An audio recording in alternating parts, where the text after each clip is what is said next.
for civilians. Other estimates, based on local non-governmental organizations and human rights groups, suggest the death toll is at least double the official figure.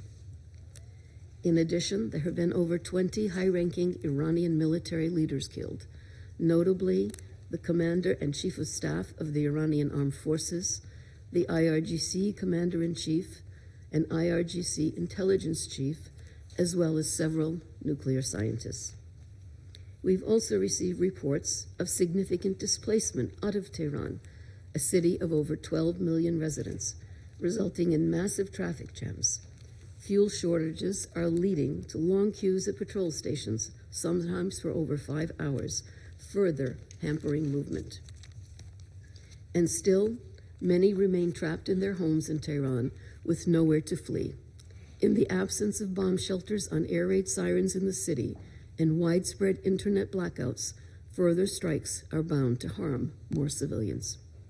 In Israel, the Office of the Prime Minister stated that, as of 19 June, Iran's strikes have killed 24 people and injured 915 others, the vast majority civilians.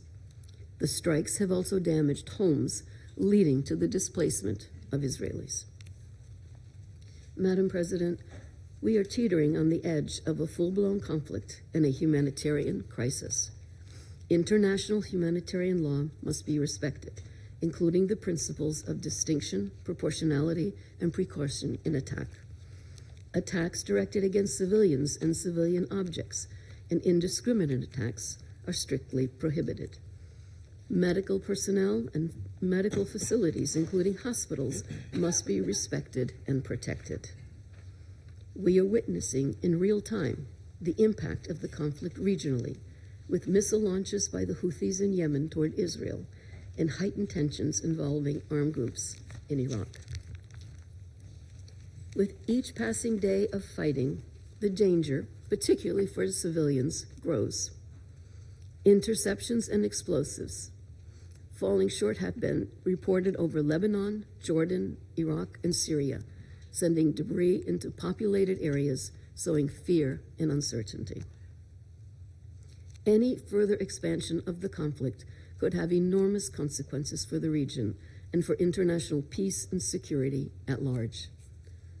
The fallout of the conflict is also economic. We cannot discount the global impact of a potential disruption of trade through the Strait of Hormuz, described by the World Bank as the world's most critical oil passageway.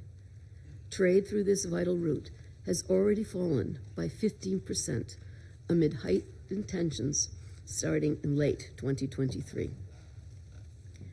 Madam President, International Atomic Energy Agency Director General Grossi will address this council shortly.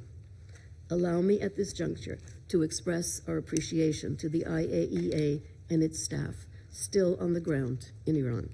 We also convey our deepest gratitude to our colleagues who have continued to stay and deliver. At the center of the ongoing conflict are concerns about Iran's nuclear program.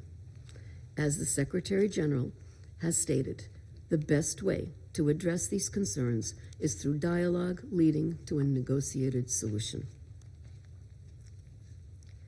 But the window to prevent a catastrophic escalation and achieve a peaceful resolution has not yet closed, as demonstrated by positive recent openings for diplomacy. We welcome in this regard the talks between the foreign ministers of France, Germany, the United Kingdom, and Iran in Geneva today. We strongly encourage such efforts.